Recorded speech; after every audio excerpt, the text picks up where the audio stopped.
Hello everyone, welcome back to all of you again here. और इस video में हम बात करेंगे हमारा हरियाणा जीके का एक और नया टॉपिक, जिसमें हम पढ़ेंगे हरियाणा में वन संपदा। ठीक है, यानी हरियाणा में वनों का किस प्रकार का वर्गीकरण है। ठीक है, यानी कि कितने प्रकार के वन पाए जाते हैं हरियाणा में, कितने प्रकार के वन पाए जाते हैं और कहाँ कहाँ पाए जाते हैं। ठीक है, उनका एरिया क्या रहेगा। जैसे कि हमने लास्ट क्लास में मिट्टियों के बारे में पढ़ा था, उसी प्रकार हम किसके बारे में पढ़ेंगे, हरियाणा में वनों के बारे में, जो कि हमारा बहुत इंपॉर्टेंट टॉपिक हो जाता है हरियाणा जीके में। आपको पता है कि यहाँ की जलवायु बहुत ही अलग है, यानी कि विभिन्नता है जलवायु में, अलग अलग टाइप की जलवायु पाई जाती है। नॉर्थ में अलग, हमारी साउथ में अलग पाई जाती है। ठीक है, इसका रीजन भी हम बहुत सारी क्लासेस में पढ़ चुके हैं, जिसमें हमारी यहाँ पर क्या है, शिवालिक है, और यहाँ पर हमारी अरावली हिल्स है, यहाँ पर घग्गर नदी है, यहाँ पर यमुना नदी है। ठीक है, अलग अलग जलवायु के कारण, अलग अलग मिट्टियों के कारण, यानी यहाँ पर मिट्टियों की भी जो है वो बहुत ज्यादा वैरायटी पाई जाती है, जिसमें हमने पढ़ा था मैदानी मिट्टी हो जाती है हमारी साउथ में, हमारी हल्की, अत्यंत हल्की मिट्टी, मध्यम मिट्टी जिसमें खादर बांगर हमारी आ जाती है, ये सभी। ठीक है, इन सभी पैरामीटर की वजह से अगर हम बात करें तो हमारे वनों का डिस्ट्रीब्यूशन है वो भी अलग अलग होता है। ठीक है, उसके बारे में हम इस क्लास में डिटेल से स्टडी करने वाले हैं। स्टार्ट करती हैं हमारी ये वीडियो, जिसमें सबसे पहले हम बात करेंगे हमारे कुछ इंपॉर्टेंट टॉपिक की, यानी एक पेड़ का नाम या फिर एक पौधे का नाम आपने सुना होगा, दैट इज सरकंडा। ठीक है, क्या है वो, सरकंडा। देखो, सरकंडे का आपने क्वेश्चन में भी देख लिया, बहुत बार क्वेश्चन रिपीट हुआ है, ये रिपीटेड क्वेश्चन है। सरकंडा यानी राज्य में किस पेड़ की, किस वृक्ष की, किस पौधे की जो है वो अधिकता पाई जाती है, वो क्या हमारा सरकंडा। ठीक है, तो सरकंडे की अधिकता पाई जाती है राज्य में। अब वो क्यों पाई जाती है, यानी उसका यूज क्या होता है। अगर आपको ये चीज नहीं याद है, यानी आपने इस चीज को नहीं देखा, तो आप इसको भूल जाओगे।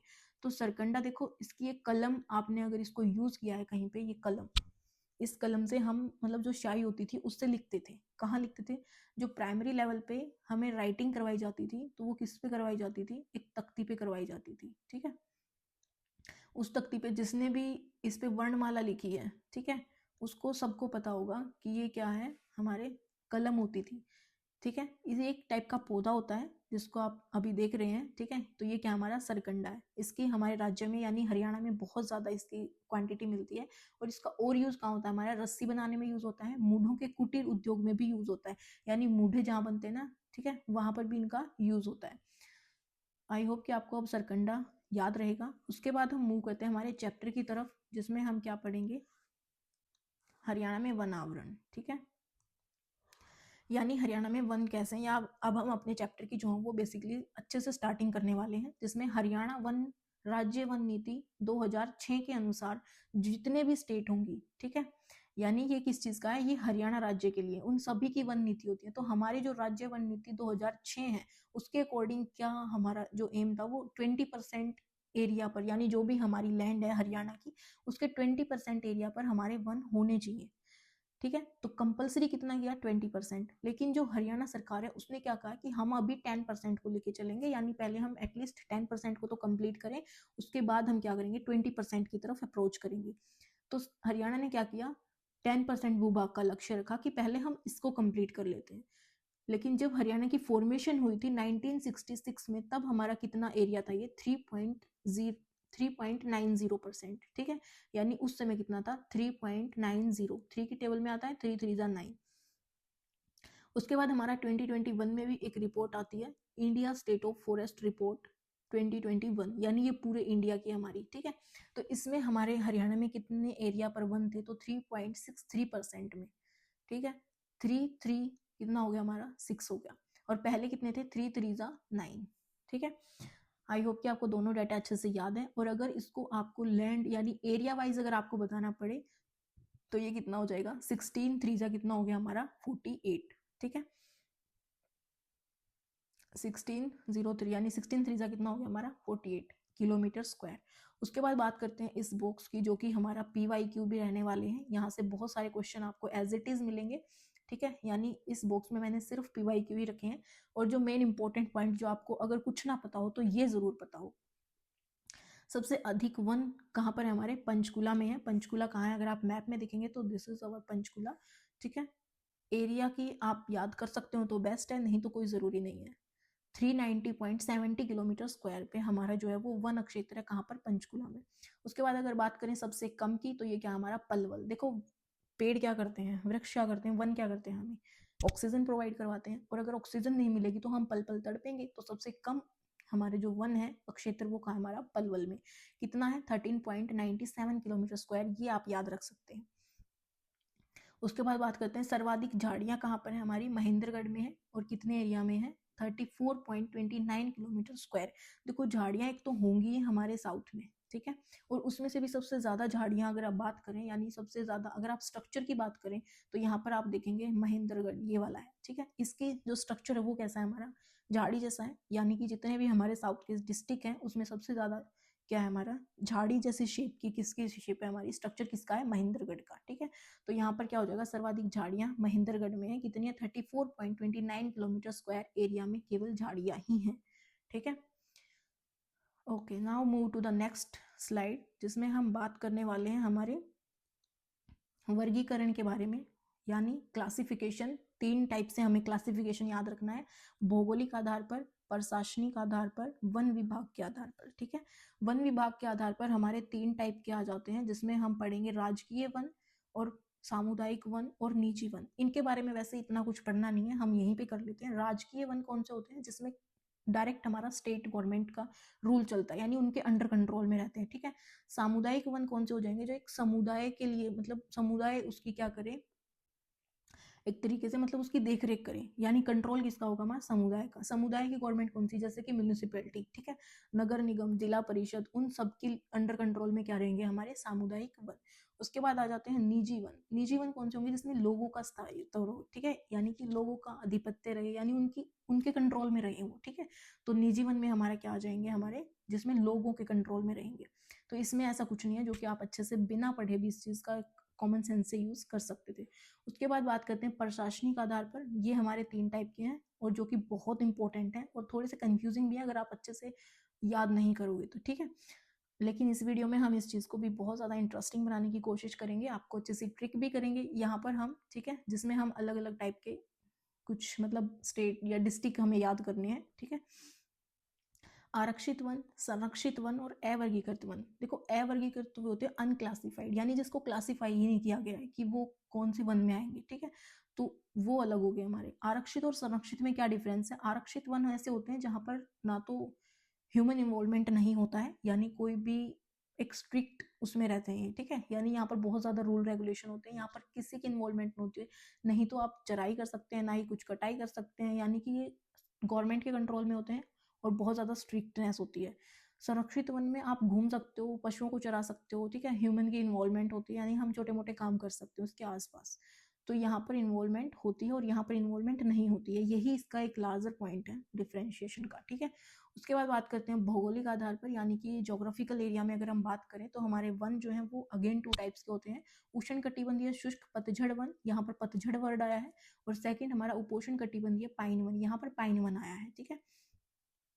पतझड़ वन यानी कि जो पेड़ अपनी पत्तियां गिरा देते हैं, तो वो पत्तियां क्यों गिराते हैं, ताकि वहां पे ट्रांसपिरेशन की प्रोसेस कम हो सके, यानी जो प्लांट में एक्स्ट्रा अमाउंट में वाटर होता है वो उसको अपने यूज के लिए ही करे, मतलब जैसे फोटोसिंथेसिस में यूज होता है, ठीक है, तो वो उसको अपना जो पानी होता है उसको ट्रांसपिरेशन के थ्रू एनवायरमेंट में अपने एटमॉस्फेयर में ना छोड़ पाए, इसीलिए वो पेड़ अपनी पत्तियां गिरा देता है। और कब गिराते हैं, ये गर्मी के मौसम आने से पहले ही गिरा देते हैं। क्यों, क्योंकि गर्मी में ऑलरेडी पानी कम होता है उनके पास, ठीक है, तो इसीलिए क्या करते हैं, ये पतझड़ यानी कि पतझड़ का मौसम कब आता है, गर्मियों से पहले, जैसे ही गर्मी आने वाली होती है तो गर्मियों से पहले ये अपनी पत्तियां गिरा देते हैं। उपोष्ण कटिबंधीय पाइन वन की बात करेंगे तो पाइन वन कहाँ मिलते हैं, हमें पहाड़ों पर मिलते हैं बेसिकली, ठीक है।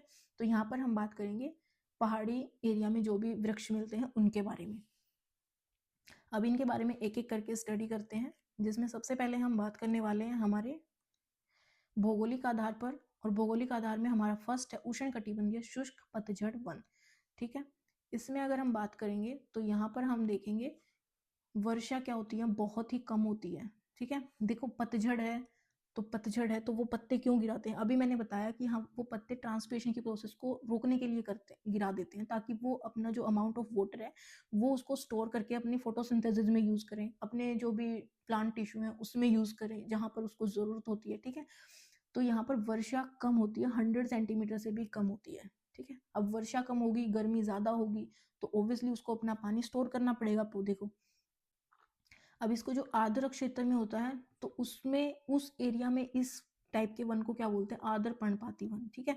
और जो शुष्क एरिया होगा वहां पर इसको क्या बोलेंगे, कंटीले। ये दोनों ही इसके नाम है। तो आर्द्र में तो आर्द्र वर्ड ही आ रहा है। आर्द्रता किसको बोलते हैं, जो ह्यूमिडिटी होती है, यानी वहां की एयर में वाटर वेपर्स कितनी प्रेजेंट है। और शुष्क यानी कि वहां की एटमोस्फेयर में बिल्कुल भी वाटर वेपर प्रेजेंट नहीं है। तो वहां पर कैसे पौधे होंगे हमारे, कंटीले। और यहाँ पर आर्द्र क्षेत्र में हमारे कैसे होंगे, आर्द्र पर्णपाती, ठीक है।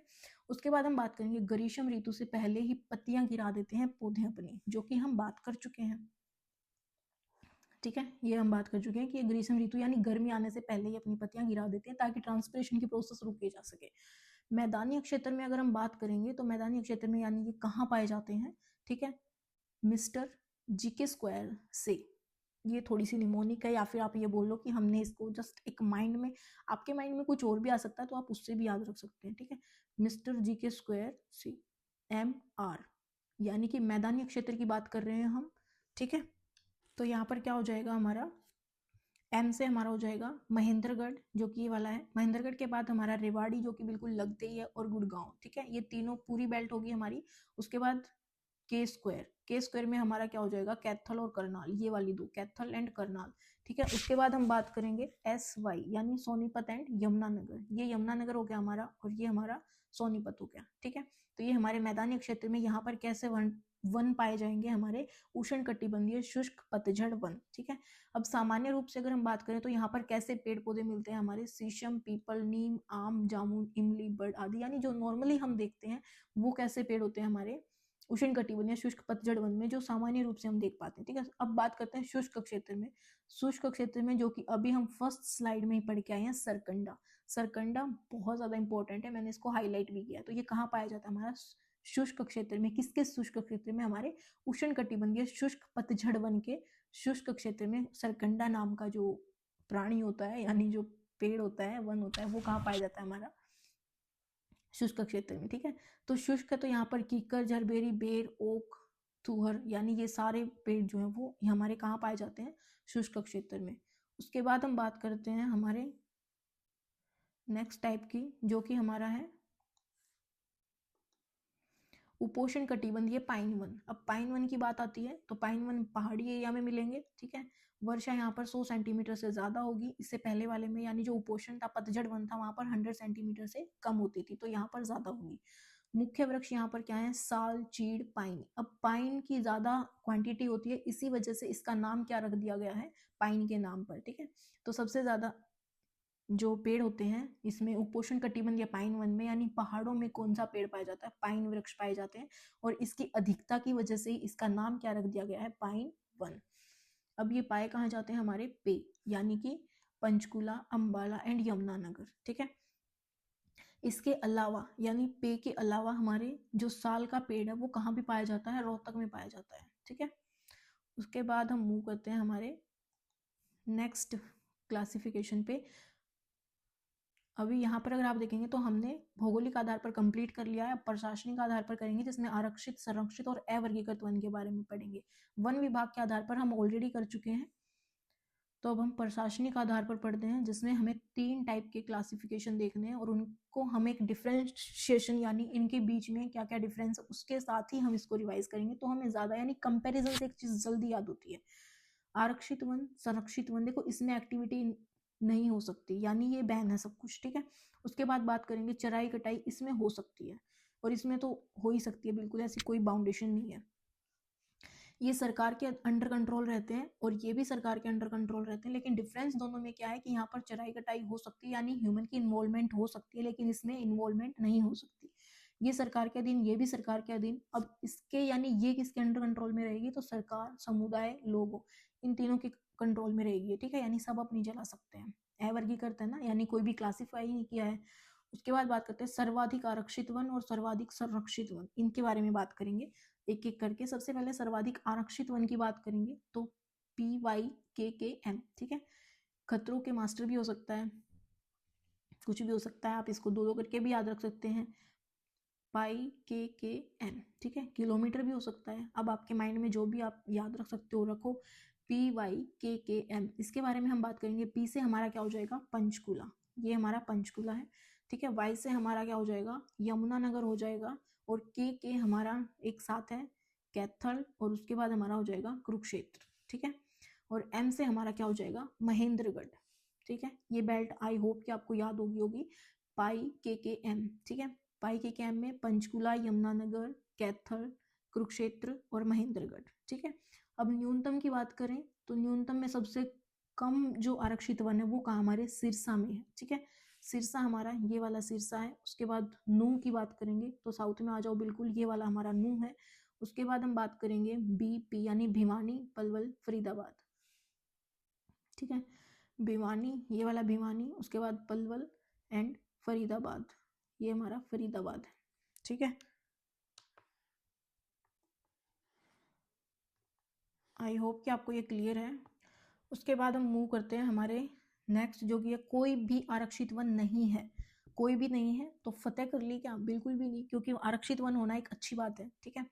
तो फतेह, फतेहाबाद, हिसार, झज्जर, पानीपत, सोनीपत, रोहतक, देखो ये तीन तो हमें वैसे ही मतलब एक साथ ही बोलते हैं हम। अगर आप बेल्ट में भी देखेंगे तो ये हमारे पानीपत, सोनीपत, रोहतक, झज्जर, ये वाली पूरी बेल्ट जो कि आप देख पा रहे हो अभी, ठीक है।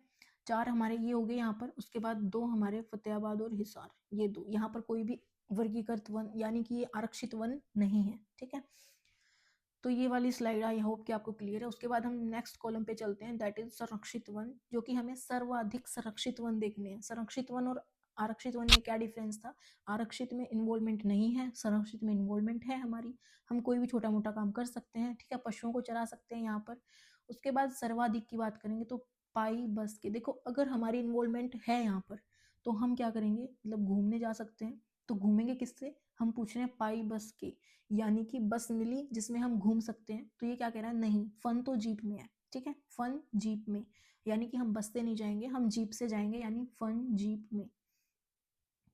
पाई में हम क्या याद रखेंगे, पंचकुला, यमुनानगर, ठीक है। पंचकुला हमारा यही है ऊपर, इसको मैं क्लीन करके दिखाती हूँ दोबारा से। ओके, पी से हमारा पंचकुला, हमारा ये वाला पंचकुला हो जाएगा, ठीक है। वाई से यमुनानगर, ये वाला यमुनानगर। उसके बाद बी एस यानी कि भिवानी, ये वाला भिवानी हो गया हमारा, भिवानी। एस से हमारा क्या हो जाएगा, सोनीपत। और के से हमारा क्या हो जाएगा, करनाल, ठीक है, ये है करनाल। देखो करनाल, कुरुक्षेत्र, और यानी यहाँ पर भी डबल के याद कर रहे हैं हम, और यहाँ पर भी के है। तो इसकी कंफ्यूजन से बचने के लिए आप क्या याद रख सकते हो कि देखो करना हमें एंजॉय है, ठीक है।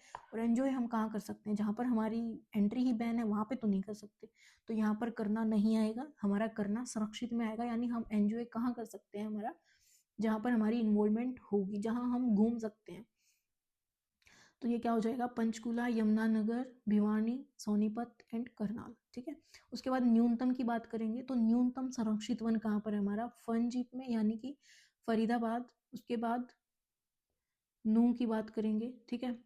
यहाँ पर अगर आप मैप में देखेंगे तो ये फरीदाबाद, ये हमारा फरीदाबाद, नूह, उसके बाद है गुड़गांव, उसके बाद है पलवल, और उसके बाद है हमारा महेंद्रगढ़, ठीक है। उसके बाद अगर आप यहाँ पर देखेंगे पंचकुला को, ठीक है, ये क्या हमारा पंचकुला, और यहाँ भी पंचकुला है। तो सबसे ज्यादा आरक्षित वन भी पंचकुला में है, और सबसे ज्यादा संरक्षित वन भी कहाँ हमारे पंचकुला में है, ठीक है। तो ये फैक्ट आपको याद रखना है कि जो पंचकुला है वो इकलौता हमारा ऐसा डिस्ट्रिक्ट है जहाँ पर सबसे ज्यादा संरक्षित वन पाए जाते हैं और सबसे ज्यादा हमारे आरक्षित वन पाए जाते हैं, ठीक है। उसके बाद हम बात करते हैं हमारे नेक्स्ट टाइप के बारे में, जो कि हमारा कौन सा, अवर्गीकृत वन, ठीक है। यानी कोई भी क्लासिफिकेशन नहीं किया गया है वनों में। जो कि हमारा जो हमारा वन का एरिया था वो कितना था, 3.63% एरिया, ठीक है। अब इस 3.63% एरिया में से 9.75% जितना एरिया है, यानी 152 किलोमीटर स्क्वायर एरिया में हमारे अवर्गीकृत वन है, यानी उन वनों को क्लासिफाई ही नहीं किया गया, अनक्लासिफाइड रखे हुए हैं। ये किसके कंट्रोल में थे, हमारे सरकार, समुदाय, लोगों के अधीन थे, यानी अंडर कंट्रोल तीनों का ही था। सर्वाधिक अवर्गीकृत वन कहाँ पर है हमारी, करी जीप। देखो इस ट्रिक को आप रिलेट कर सकते हो इस पीछे वाली जो संरक्षित वाली है ना वहां से। यहाँ पर क्या थी, पाई बस के, यानी बस मिली है जिसमें हम घूम सकते हैं, एंजॉय कर सकते हैं, ठीक है। एंजॉय किस वन में कर सकते हैं, संरक्षित वन में। लेकिन ये क्या कह रहा है कि फन जीप में है तो हम जीप में ही जाएंगे। तो नेक्स्ट टाइम ये क्या कह रहा है कि करी जीप, एटलीस्ट जीप तो कर लेते हैं अब। तो इसने क्या कहा कि कर ली है, ठीक है, यानी करी जीप, ये क्वेश्चन कर रहा है उससे। तो के से हमारा क्या हो जाएगा कैथल, आर से रोहतक, यमुनानगर, जींद, और प से हमारा क्या हो जाएगा पलवल, ठीक है। सबसे ज्यादा यानी यहाँ के वन बिल्कुल भी क्लासिफाई नहीं किए गए हैं। सर्वाधिक अवर्गीकृत वन किसमें आ जाएंगे हमारे कैथल, रोहतक, यमुनानगर, जींद एंड पलवल, ठीक है। यहाँ पर क्या है न्यूनतम की अगर हम बात करेंगे तो BHPNG, बी से हमारा भिवानी, एच से हमारा हिसार, देखो ये भिवानी हो गया हमारा, ठीक है, ये हमारा हिसार हो गया। उसके बाद अगर हम बात करेंगे तो हमारा पी से हमारा पंचकुला हो जाएगा, ठीक है। पंचकुला कैसे, ये किस चीज के बारे में क्लासिफिकेशन पूछ रहा है कि सबसे कम ऐसे वन है जो क्लासिफाई नहीं किए गए, तो सबसे कम कहाँ पर होंगे आप खुद भी अंदाजा लगा सकते हो। जो पंचकुला है हमारा उसमें सबसे ज्यादा तो संरक्षित वन है और सबसे ज्यादा हमारे आरक्षित वन है, तो सारे ही तो वन तो क्या हो गए वहां पे क्लासिफाई हो चुके हैं। सबसे कम जो क्लासिफिकेशन नहीं हुई है वो कहाँ पर हमारी पंचकुला में, ठीक है। उसके बाद नूह एंड गुड़गांव। उसके बाद बात करते हैं कोई भी आरक्षित वन नहीं है, देखो यहाँ पर आरक्षित नहीं आएगा, यहाँ पर हमारा क्या आएगा अवर्गीकृत वन, ठीक है, यानी कोई भी अवर्गीकृत वन नहीं है, सभी को क्लासिफाई कर दिया गया है। तो ये हमारा क्या हो जाएगा अम्मा सोनी, देखो कोई भी सोनी नाम की लड़की है और वो अपनी अम्मा से क्या कह रही है कि कुछ फ्राई करने के लिए कह रही है, ठीक है, फ्राई करने के लिए कह रही है, तो ये उसकी अम्मा क्या कह रही है कि कर देती हूँ पानी लेके आओ, ठीक है। अम्मा से क्या हो जाएगा अम्बाला, सोनीपत, फरीदाबाद, करनाल, कुरुक्षेत्र एंड पानीपत, ठीक है।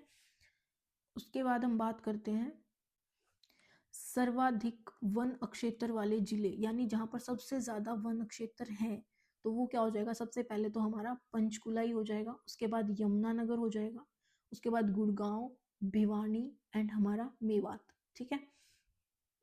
अब ये नॉर्मल वन की बात कर रहे हैं कि सबसे ज्यादा वन है कहाँ पर हमारे, ठीक है। टॉप 5 डिस्ट्रिक्ट है हमारे ये पंचकुला, यमुनानगर, गुड़गांव, भिवानी, उसके बाद हमारा क्या हो जाएगा मेवात। अगर हम न्यूनतम की बात करेंगे तो सबसे कम हमारे कहाँ है पलवल में, ठीक है। पल वो किस चीज के लिए कर रहे थे, हमने फर्स्ट स्लाइड में भी पढ़ा था कि सबसे कम जो वन है वो कहाँ पर हमारे पलवल में है, ठीक है। तो यहाँ पर क्या हो जाएगा पलवल, उसके बाद पानीपत, फतेहाबाद, सोनीपत एंड जींद, ठीक है। नेक्स्ट स्लाइड के बारे में जिसमें हम पढ़ेंगे हमारे हरियाणा राज्य वन नीति 2006 के बारे में कि उसमें क्या बताया गया है, ठीक है। इसमें अगर हम बात करेंगे तो सबसे पहले जो हरियाणा राज्य वन नीति 2006 है उसमें क्या बताया था कि जो हमारे वन हैं वो कितने होने चाहिए 20% तक होने का लक्ष्य रखा था, ठीक है। लेकिन अब हम इस चीज को एक डिटेल से जो भी इसके मेन पॉइंट थे उसके बारे में स्टडी करेंगे। तो ये क्या कह रहा है कि 80% भूभाग कृषि क्षेत्र है। आपको पता है जो हरियाणा है वहां की जीविका क्या है, कृषि पर आधारित है। तो कृषि पर आधारित है, जितनी भी हमारी लैंड है, ठीक है, हरियाणा, कोई भी चीज अपने आप में 100% होती है, यानी हरियाणा की जो भी लैंड है हमारी वो कितनी है मान लो 100% है, तो इस 100 में से 80% हमारी किस में जाती है कृषि में जाती है, ठीक है, यानी लोग खेती बाड़ी करते हैं। कुल मिला के बात ये है, ठीक है। उसके बाद हम बात करेंगे हमारे नेक्स्ट पॉइंट की। उसके बाद है फॉरेस्ट पॉलिसी 2006। इसने क्या बोला कि हम जो 10% का हमने एम रखा था कि हम पहले 10% को कवर कर लेते हैं, उसको 20% तक ले जाने का लक्ष्य भी रखा, ठीक है। उसके बाद इको पर्यटन के विकास को बढ़ावा दिया। देखो पर्यटन क्या होता है कि जैसे कोई भी घूमने जाता है तो वो क्या होता है पर्यटन होता है। इको पर्यटन का मतलब अगर आप किसी भी ऐसी जगह का पर्यटन कर रहे हो यानी ऐसी जगह पे घूम रहे हो तो वहां पर इको का जो है वो ध्यान रखना पड़ेगा, यानी वहां पर कोई भी नुकसान ना हो, ठीक है। यानी हमारे पर्यावरण को संरक्षित करने के साथ साथ आप उस चीज को पर्यटन में बढ़ावा दें। इसमें बेसिकली पर्यावरण को संरक्षण करना है, ठीक है। वहां के आसपास के जो भी लोग हैं उनको भी फायदा होना चाहिए। राज्य में हर्बल पार्कों की स्थापना की गई। हर्बल पार्क किस में आते हैं, यानी इसमें किस टाइप के पेड़ पौधे होते हैं, तो औषधीय पौधों का संरक्षण किया जाता है। यानी कि औषधीय मतलब औषधि हमारी होती है, यानी जो मेडिसिन के प्लांट होते हैं उनको संरक्षण देना है हमें, उनको सेव करना है, ठीक है। ज्ञान केंद्रों के माध्यम से औषधीय पौधों का संरक्षण करना है। कृषि वानिकी तथा फार्म वानिकी को बढ़ावा देना। अब देखो कृषि वानिकी और फार्म वानिकी क्या होती है। कृषि क्या होती है ना, कोई भी इंसान यानी कोई भी किसान जो खेती करता है तो वो अपने खेत में कृषि के साथ साथ पेड़ पौधे भी लगाए, ठीक है, यानी कि कृषि के साथ साथ क्या करे पेड़ भी लगाए। इससे क्या हो जाएगा ना कि एक तो हमारे जो भी जैव विविधता है उसमें मतलब ज़्यादा बायोडाइवर्सिटी को इंक्रीज कर सकते हैं हम, ठीक है। सोइल को बाइंड कर सकते हैं, इससे जो खेती होती है यानी जो सोइल होती है उसकी फर्टिलिटी पावर भी इंक्रीज होती है, ठीक है। तो इसमें बहुत सारे फायदे होते हैं किसानों को भी। तो यहाँ पर जो हरियाणा राज्य नीति 2006 थी उसके अकॉर्डिंग कृषि वानिकी और फार्म वानिकी को भी क्या किया, बढ़ावा दिया गया। योजनाएं तथा कार्यक्रम संचालित किए गए, ठीक है। यानी ऐसे बहुत सारे कार्यक्रम किए जिसमें हम किसानों को अवेयर कर सकते हैं, ठीक है। उनको ट्रेनिंग दे सकते हैं, टीचिंग यानी टीच कर सकते हैं। उसके बाद हम बात करेंगे हमारे नेक्स्ट स्लाइड की, जो कि हमारी है वन विकास संबंधी योजनाएं, ठीक है। वन विकास संबंधी योजनाएं यानी कुछ ऐसी योजनाएं हैं जो कि हमारे केंद्र ने चलाई है, यानी सेंटर गवर्नमेंट ने या फिर किसी बाहर अदर कंट्री की जो भी गवर्नमेंट है उसने चलवाई है, यानी किसी की हेल्प से चल सकती है ये, ठीक है। उसके बाद हम राज्य सरकार द्वारा जो भी मतलब हमारी जो स्टेट गवर्नमेंट है जैसे हरियाणा गवर्नमेंट है, तो उसने जो वनों का विकास करने के लिए क्या क्या स्कीम्स चलाई हैं उनके बारे में पढ़ेंगे, जिसमें ग्रीनिंग ऑफ हरियाणा, हर घर हरियाली और नेचर कैंप, ठीक है। इसमें हम क्या पढ़ेंगे, कंडी योजना, सामुदायिक वानिकी योजना और अरावली पर्वत श्रृंखला पुनर्वास योजना, ठीक है। इसके तो नाम से ही क्लियर है कि ये अरावली हिल्स से रिलेटेड है, ठीक है। उसके बाद एक एक करके हम इनको पढ़ते हैं। सबसे पहले हम केंद्र और जो अदर गवर्नमेंट है जो फॉरेन कंट्रीज की, उन्होंने कोई इन्वॉल्वमेंट किया है या नहीं उसके बारे में पढ़ेंगे, जिसमें हम ये वाला पोर्शन हमारा करने वाले हैं, ठीक है। इसमें हमारा क्या आ जाता है, कंडी योजना। सबसे पहले क्या है हमारी कंडी योजना, ये हमारी अंबाला यमुनानगर की यानी शिवालिक में जो भी है पुनः वृक्षारोपण के ऊपर जोर दिया गया, यानी दोबारा से वृक्षों को लगाना, वृक्षारोपण, ठीक है। तो कहाँ पर किसके लिए ये कंडी योजना, अंबाला और यमुनानगर, यानी ये हमारा क्या है, ये हमारा अंबाला है, ठीक है, और ये हमारा यमुनानगर है। तो इन दोनों के लिए क्या आई हमारी कंडी योजना। इसमें वन, कृषि, पशुपालन तथा बागवानी विभागों की समेकित योजना, या समेकित योजना क्या होती है, इन सबको एक साथ लेके चलना, ठीक है। वन विकास हेतु ये काम करती है। उसके बाद सामुदायिक वानिकी योजना के बारे में अगर हम बात करें तो सामुदायिक वानिकी योजना जो है वो वर्ल्ड बैंक यानी कि विश्व बैंक के सहयोग से 1982 में इसको शुरू किया गया था, ठीक है। इसका मेन जो एम था, ऑब्जेक्टिव था, वो क्या था हमारा कि 5 साल के अंदर हम 67,000 हेक्टेयर में वृक्षारोपण करेंगे। और ये हमारा जो ऑब्जेक्टिव है वो 2006 और 2007 तक कंप्लीट हो गया था। तो ये कहाँ तक चली हमारी, 2006 से 7 तक। उसके बाद अरावली पर्वत श्रृंखला पुनर्वास योजना, इसमें यूरोपीय आर्थिक समुदाय द्वारा यानी यूरोप की जो भी इकोनॉमिक कम्युनिटी है उसके द्वारा यानी यूरोपीय आर्थिक समुदाय द्वारा हमारी अरावली पहाड़ियों पर वृक्षारोपण किया गया। नाम से ही अरावली क्लियर है, ठीक है। तो यूरोपीय आर्थिक समुदाय द्वारा क्या हमारा ये ऑर्गेनाइजेशन है, और ये क्या करता है, अरावली पहाड़ियों पर वृक्षारोपण के लिए इसने अपनी एक स्कीम चलाई जो कि इसके नाम से ही थी, अरावली पर्वत श्रृंखला पुनर्वास योजना, ठीक है। उसके बाद हम बात करते हैं हमारी नेक्स्ट स्लाइड पे, जिसमें राज्य सरकार द्वारा कुछ नीतियां चलाई गई, ठीक है। उसमें हम सबसे पहले बात करेंगे grinning of Haryana. Grinning of Haryana लागू कब हुई, 1989 टू 90। इस पे बड़े स्तर पर वृक्षारोपण किए गए, नदी, नहर, सड़क, रेल मार्ग, यानी इनके चारों तरफ, जैसे ये कोई भी नदी है, ठीक है, तो इस नदी के चारों तरफ क्या करवाए गए, पेड़ लगवाए गए, ठीक है, यानी इसके आसपास। ठीक उसी तरीके से अगर ये कोई पटरी है तो इसके आजू बाजू में पेड़ लगाए गए, ठीक है। नहर के और सड़क के यानी हर जगह क्या लगाए गए, पेड़ लगाए गए एक बड़े स्तर पर। किसमें, ग्रीनिंग ऑफ हरियाणा, यानी हरियाणा को ग्रीन करना था, ग्रीनिंग करनी थी वहां पर। तो ये कब आई हमारी, 1989 से 90 के बीच। 2014 से 15 जुलाई को जो है वो तुरु दिवस मनाया गया। 2014 से स्टार्ट किया है ये, कब, 15 जुलाई को। तो तुरु दिवस कब मनाया जाता है, तुरु क्या होता है हमारा, वृक्ष। तो ये दिवस कब मनाया जाता है हमारा, 15 जुलाई को, ठीक है। ये डे आपको याद रखना है, 15 जुलाई को तुरु दिवस। उसके बाद है हर घर हरियाली। अब ये 2015 से शुरू हुई, 2015 में मोदी सरकार आ चुकी थी, ठीक है।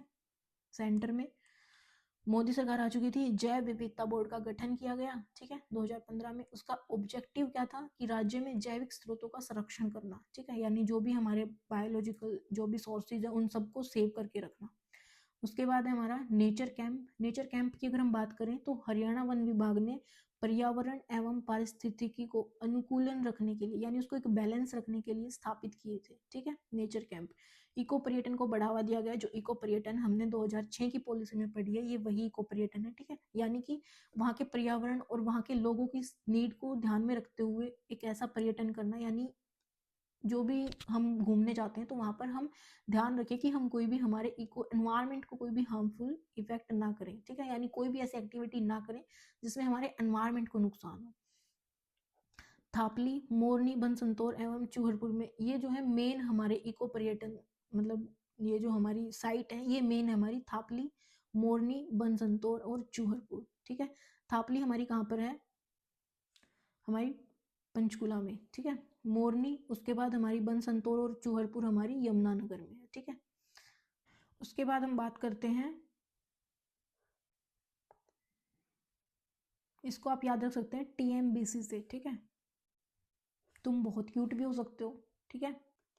उसके बाद बात करते हैं हरियाणा में हर्बल पार्क। हर्बल पार्क किस चीज़ के लिए यूज़ किए गए थे, मतलब क्यों बनवाए गए थे, ताकि जो औषधीय जो मेडिसिन के प्लांट हैं उनको सिक्योर किया जा सके, उनको मतलब संरक्षित किया जा सके, ठीक है, उनको सेव किया जा सके। तो यहाँ पर क्या हो जाएंगे, हमारे जो टोटल हर्बल पार्क है हरियाणा में वो कितने, हमारे 59 है।